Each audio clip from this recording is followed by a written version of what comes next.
9 కిలోమీటర్ల రహదారి, 5.5 సంవత్సరాల వ్యవధి, ఆ రోడ్డు పనుల విస్తరణలో జాప్యం, 18 మంది దుర్మరణపాలు, వందలాది మంది క్షతగాతులు. ఆమదాల వలస శ్రీకాకుళం రోడ్డుకు పట్టిన ఆ గతికి అప్పట్లో ఆమదాల నియోజకవర్గం శ్రీకాకుళం నియోజకవర్గం ప్రాతినిధ్యం వచ్చినటువంటి ఏదైతే స్పీకర్, అదేవిధంగా రెవెన్యూ శాఖ మంత్రికి 2024 సార్వత్రిక ఎన్నికల్లో ఓటర్లు శాపంగా మారారు. అటు ఆమదాల వలస ఎమ్మెల్యేగా గెలిచిన కోన రవికుమార్ సుమారు 35,000 ఓట్లు, అదేవిధంగా శ్రీకాకుళం నియోజకవర్గం నుండి గెలిచిన గొండు శంకర్కి 53,000 ఓట్ల మెజార్టీతో గెలిపించడానికి గల కారణమైనటువంటి ఆ ప్రమాదకరమైన రోడ్డు కూటమి ప్రభుత్వం వచ్చింది. రోడ్డు పనుల్లో కదలికి వస్తుందని ప్రయాణికులంతా కూడా ఆశపడుతున్న తరుణంలో ప్రస్తుతం ఆ రోడ్డు పనులు కనీసం ఒక మట్టి కూడా తీసే పరిస్థితి. ఎందుకు ఈ పరిణామం చోటు చేసుకుంది? గత ప్రభుత్వ హయాంలో ఆ రోడ్డును ఎందుకు అంతలా నిర్లక్ష్యం చేశారు? కొత్తగా ఎన్నికైనటువంటి అసెంబ్లీకి వెళ్ళినటువంటి ఎమ్మెల్యే గొండు శంకర్ ఈ రోడ్డు పనుల్లో ఎటువంటి చొరవ తీసుకుంటే ఆయన మాట్లాడి తెలుసుకుందాం. చూస్తే కనుక 9 కిలోమీటర్లు, 5.5 సంవత్సరాలు, కేవలం 43 కోట్ల రూపాయలు, యుద్ధ ప్రాతిపదికన వేలాది వాహనాలు, చాలామంది మృత్యువాత పడ్డారు, అదేవిధంగా క్షతగాతులయ్యారు. ఈ విషయంపై గతంలో పోరాటం చేశారు. ఈరోజు అధికారంలోకి వచ్చి 4 రోజులు కావస్తుంది. అక్కడ పనులు జరుగుతున్నాయి అన్నటువంటి ఒక సాటిస్ఫాక్షన్ ఏ ప్రయాణికుల్లో కానీ వాహనం చదువుకోలేదు.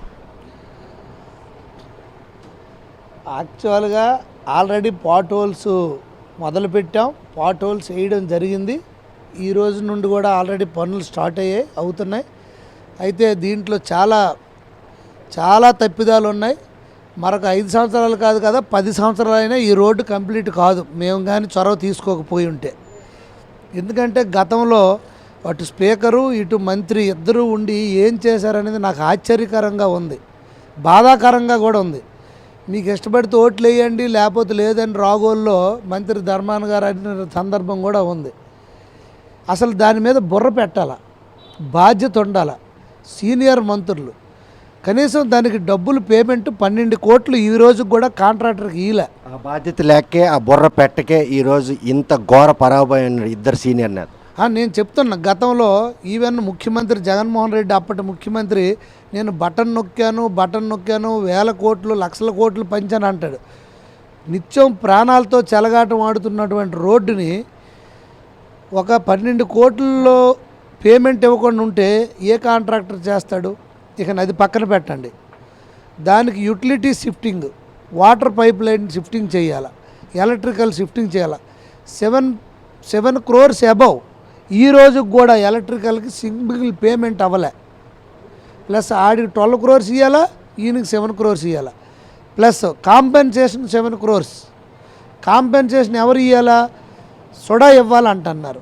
వీళ్ళు ఎప్పుడైనా సోడాతో మాట్లాడారా? వీళ్ళు డబ్బులు కలెక్షన్ చేసుకోవడం, వీళ్ళు కమిషన్లు కలెక్షన్ చేసుకోవడం. సోడాతో మాట్లాడితే ఏమంటున్నారు? ఆ రోడ్డు మా ప్రాపర్టీ అయితే మేము ఇస్తాం. టీడీఆర్స్ ఇష్యూ అవ్వాలంటే ఆ రోడ్డు మా ప్రాపర్టీ అయితే ఇస్తాం, మా ప్రాపర్టీ కానప్పుడు మేము ఎందుకు ఇస్తాం? 80 feet రోడ్డు మా ప్రాపర్టీ, దానికి అవసరమైతే మేము ఇస్తాం అని అన్నారు. అంటే కాంపెన్సేషన్ ఇప్పుడు ఎవరు ఇస్తారు? ఇది కొత్త సమస్య. ఆ 7 కోట్లు ఇవ్వకపోతే, కాంపెన్సేషన్ ఇవ్వకపోతే రోడ్డు పనులు ఎలా జరుగుతాయి? అది అక్కడ ఉంది. పైప్ లైన్ షిఫ్టింగ్ ఉంది, ఎలక్ట్రికల్ షిఫ్టింగ్ చేసి 90% ఎలక్ట్రికల్ షిఫ్టింగ్ అయిపోయింది, సింగిల్ రూపాయి పేమెంట్ చేయలేదు. ఇంకా పెద్ద తప్పిదం, అసలు యూటిలిటీ షిఫ్టింగ్ పేమెంట్స్ కానీ అప్రూవల్స్ కానీ ఈ రోజుకి కూడా శాంక్షన్ లేదు. యూటిలిటీ షిఫ్టింగ్కి శాంక్షన్ లేకుండా వర్క్ ఎగ్జిక్యూట్ చేయకూడదు. ఇంత లోపభూయిష్టంగా ఉన్నట్టు ఈ రహదారికి ఉన్నటువంటి ఏవైతే అవాంతరాలు ఎప్పట్లాగా తొలగిపోతాయి? ఆ 9 కిలోమీటర్లు ప్రయాణం చేసినటువంటి వాహన చోదకులకు కానీ ఆ పరిసర ప్రాంత గ్రామస్తుల సమస్యగా ఉన్నట్టు ఈ సమస్య ఎప్పట్లాగా తొలగే అవకాశం ఉంది. కేవలం 2 నియోజకవర్గాలకు సంబంధించినట్టు ఇటు మంత్రి కావచ్చు, అటు స్పీకర్ కావచ్చు, కేవలం ఏదైతే పర్సంటేజ్ల వ్యవహారాల్లోనే ఇదంతా కూడా జాపైందని చెప్పుకోవచ్చా? 100% కరెక్ట్. చిత్తశుద్ధి లేదు, దీనికి భారీ మూల్యం చెల్లించుకున్నారు, తప్పదు. ఇది చెప్తే కడుపు తరుక్కుపోతుంది. నాకు మైండ్ బ్లాక్ అయిపోయింది. నేను సుదీర్ఘంగా రివ్యూ జరిపాను ఆర్ఎండ్బితో. అంతకుముందు కూడా పలు విధాలుగా సోడా వీసీ గారితో కూడా నేను మాట్లాడడం జరిగింది. అలాగే మున్సిపాలిటీ వాళ్ళతో కూడా మాట్లాడడం జరిగింది. ఎన్ని తప్పిదాలంటే ఎలక్ట్రికల్ కాంట్రాక్టర్కి యూటిలిటీ షిఫ్టింగ్ పేమెంట్ చేయలే. ఎందుకు చేయలేదు? యూటిలిటీ షిఫ్టింగ్ శాంక్షనింగ్ లేదు. ఎప్పుడైనా ఒక వర్క్ టేకప్ చేసినప్పుడు ఫస్ట్ డిపిఆర్ తయారు చేసినప్పుడు యూటిలిటీ షిఫ్టింగ్కి ఎంత అమౌంట్, కాంపెన్సేషన్కి ఎంత అమౌంట్, కాంట్రాక్ట్కి ఎంత అమౌంట్ అని ఉంటుంది. ఆ అమౌంట్లు ఎప్రూవల్ లేదు. ఎప్రూవల్ లేకుండా ఎగ్జిక్యూషన్ స్టార్ట్ చేయకూడదు. దీంట్లో డిపార్ట్మెంట్ది కూడా తప్పిదమే. అప్పట్లో ఏదో తూతూ మంత్రంగా చేసేసి అలా చేస్తే అవ్వదు. ఇవన్నీ ఎప్పుడు అధిగమిస్తారు? ఎప్పట్లోగా ఆ రహదారిలో అంటే మోహన్ చౌదరి నిర్భయంగా వెళ్ళే పరిస్థితి పరిణామం? ఆల్రెడీ సెక్రటేరియట్లో అక్కడ పెండింగ్లో ఉంది. అది ముఖ్యమంత్రి గారి దృష్టికి ఆల్రెడీ రవీణ గారు తీసుకెళ్లారు. నేను కూడా త్వరలో వెళ్ళి మంత్రి గారి దృష్టిలో పెట్టి సెక్రటేరియట్ నుండి మినిస్ట్రీ నుండి ఇమ్మీడియట్గా అది అప్రూవ్ అయితే తర్వాత ఫైనాన్స్ డిపార్ట్మెంట్కి వెళ్ళి యూటిలిటీ షిఫ్టింగ్ డబ్బులు వస్తాయి. ఇది పక్కన పెడితే కాంపెన్సేషన్ ఇప్పుడు సుడానా, ఉడా లేకపోతే ఆర్ఎండ్బి గవర్నమెంట్ అని చూడాలి. దీని మీద కూడా రేపు సాటర్డే మళ్ళీ మీటింగ్ పెట్టాను. దానికి ఆర్ఎండ్బి వాళ్ళు వస్తున్నారు, ఉడా వాళ్ళు వస్తున్నారు, సుడా వాళ్ళు కూడా వచ్చి కూర్చొని సుడా వీసీ గారి ఆధ్వర్యంలో రేపు మీటింగ్ పెట్టాను.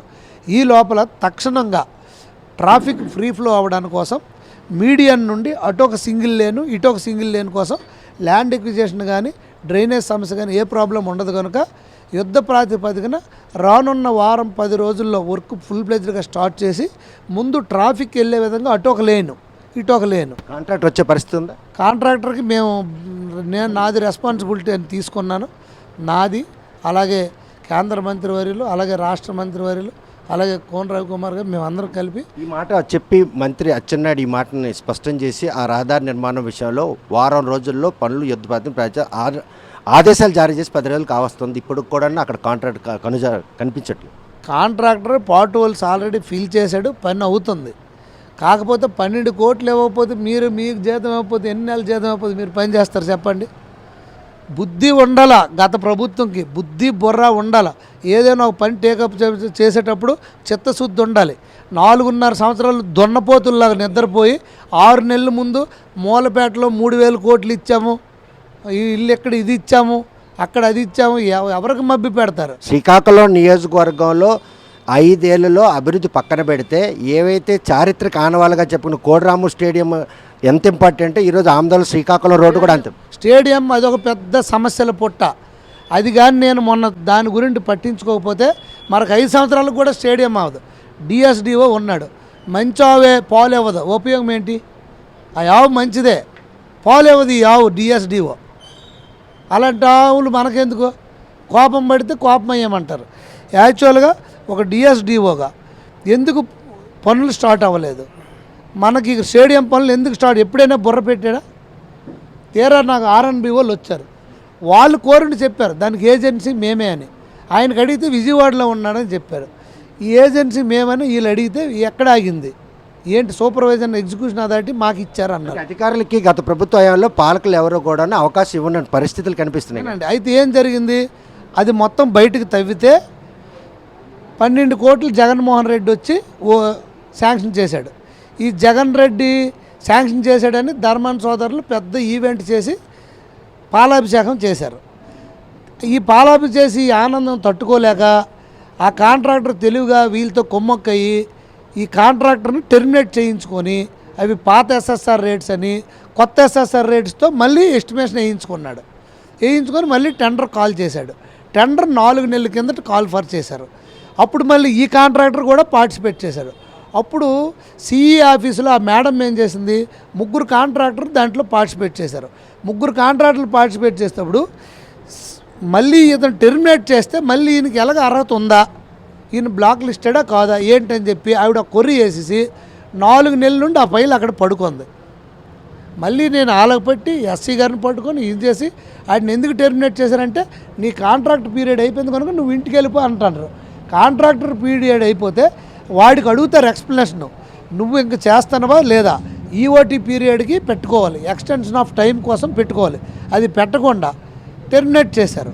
ఆ టెర్మినేట్ చేసిన లెటర్ తీసుకొని మళ్ళీ కాంట్రాక్టర్ నుండి అండర్టేకింగ్ తీసుకొని నిన్న మీటింగ్లో మళ్ళీ సిఈ ఆఫీస్కి పంపించాం. అవన్నీ ప్రాసెస్ జరుగుతుంది. రానున్న వారం రోజుల్లో కాంట్రాక్టర్ ఫైనలైజ్ అయితే అప్పుడు గ్రౌండ్ అవుతాడు. అది 18 months పీరియడ్ పెట్టారు. ఆడికి కూడా 3.5, అతనికి కూడా 3.5 కోట్లు ఇప్పుడు పేమెంట్ పెండింగ్ ఉంది. ఈ ప్రభుత్వం సీఎం ముఖ్యమంత్రి సిగ్గు లేకుండా అక్కడికి వచ్చి ఉన్న కోర్టును తవ్వి ఈ జగన్ రెడ్డి అక్కడ మీటింగ్ పెట్టాడు. 3.5 కోట్లు పేమెంట్ పెండింగ్ చేయకపోతే ఏ కాంట్రాక్టర్ చేస్తాడండి? ఇది దుస్థితి. ముఖ్యమంత్రి ప్రస్తావన తెచ్చారు కదా, పిన్నేరికి సంబంధించినటువంటి ఈవీఎం పగలగొట్టిన విషయంలో కోపానికే పగలగొట్టిన మాజీ ముఖ్యమంత్రి జగన్మోహన్ రెడ్డి ఏ విధంగా తీసుకోవచ్చు ఆ వ్యాఖ్య? ఇప్పుడు కోవిడ్ వచ్చిందని ఎలక్షన్ పోస్ట్ పోన్ చేస్తే అప్పుడు సీఈఓ అని క్యాస్ట్ ఫీలింగ్ అని అన్న అతను ఆయన ఏదైనా మాట్లాడతాడు, ఏ ఆరోపణలు ఏం చేస్తాడు, ఆయన ఎంతటికైనా బరి తెగిస్తాడు. కోర్టులు అంటే లెక్క లేదు, చట్టం అంటే గౌరవం లేదు, అంతా మార్ఫింగ్ అంటాడు, ఏదైనా చెప్తాడు. ఆయన నోటికి అదుపు లేదు. ప్రజలు కనీసం ముందు వరుసలు కూర్చోబెట్టే అవకాశం కూడా ఇవ్వలేదు. ఇంకా ఆయన కోసం మాటలు ఎందుకు, మనకి వదిలేయండి. చూస్తే కనుక రహదారి పనులు, భూసేకరణ దగ్గర నుండి విద్యుత్ పునరుద్ధరణ, అదేవిధంగా డ్రైనేజ్, ఇవేవి కూడాను పూర్తి స్థాయిలో అనుమతులు లేకుండా కాంట్రాక్టులు దుందుడుకు చెరిగా పనులు చేపట్టారే తప్ప ఇప్పటి వరకు కూడా ఆమదాలవలస శ్రీకాకుళం రోడ్డుకు సంబంధించినటువంటి విస్తరణ పనుల్లో అంతా లోపభూయిష్టంగా గత ప్రభుత్వం చేసింది. అందులో భాగంగానే కేవలం పర్సంటేజ్ల కోసం ఇటు శ్రీకాకుళం ఆమదాలవలస రెండు నియోజకవర్గాలు ప్రాతినిధ్యం ఒక స్పీకర్, మంత్రి వీళ్ళిద్దరు కూడా చేసిన తప్పిదాలు చాలా బయటకు వస్తున్నాయి. ఇప్పటి వరకు కూడా ఎలక్ట్రిఫికేషన్ పునరుద్ధరణకు సంబంధించిన వారికి బిల్లులు ఇవ్వకపోవడం, కాంట్రాక్టుకు కూడా కోట్లాది రూపాయల బిల్లులు పెండింగ్, ఇవన్నీ కూడా సమస్యలను అతిక్రమించేందుకు ఇప్పటికే ముఖ్యమంత్రి దృష్టికి సమస్య తీసుకెళ్లాం. యుద్ధ ప్రాతిపదికన ప్రస్తుతం ఆ రహదారుల మార్గంలో వచ్చే వరకు ఎటువంటి హాని జరగకుండా ఉండేందుకు రెండు పక్కల కూడాను తాత్కాలిక రహదారిని నిర్మించాలి. అక్కడ కూడా ల్యాండ్ ఎక్విజిషన్ సమస్య లేదు కాబట్టి అది సాధ్యపడుతుందని చెప్పి శంకర్ స్పష్టం చేస్తున్నారు. వారం రోజుల్లో ఆ సౌలభ్యాన్ని అందుబాటులోకి తెచ్చి వీళ్ళని త్వరగా ఆమదాలవలస శ్రీకాకుళం రోడ్డుకు పట్టినటువంటి ఆ శాపాన్ని మాత్రం ఈరోజు తొలగించి ప్రయాణికులకి, అదేవిధంగా వాహన చోదకులకు కావచ్చు, రెండు పక్కల ఉన్నటువంటి గ్రామస్తులకు ఉన్నటువంటి ఆ సమస్యను మాత్రం తీర్చేందుకు తమ కృషి చేస్తున్నాం. ఈ విషయాన్ని ముఖ్యమంత్రి తమకు సానుకూలంగా స్పందించారు కాబట్టి శ్రీకాకుళం రోడ్డు, ఆమదాలవలస రోడ్డు మాత్రం వీరున్న త్వరలో ప్రయాణికులకు మాత్రం సౌలభ్యంతో కూడుకున్నటువంటి రహదారిగా అందుబాటులోకి వస్తుందని గొండు హామీ ఇస్తున్నారు. మరి హామీ ఎంత త్వరగా నెరవేరుతుందన్న విషయం వేచి చూడాల్సిందే. వీడియో జర్నలిస్ట్ రామకృష్ణతో సత్యం, RTV శ్రీకాకుళం. మరిన్ని వీడియోస్ కోసం ఛానల్ ని సబ్స్క్రైబ్ చేయండి. లేటెస్ట్ అప్డేట్స్ కోసం వాట్సాప్ ఛానల్ ని ఫాలో చేయండి. అండ్ లింక్ డిస్క్రిప్షన్ లో ఉంది.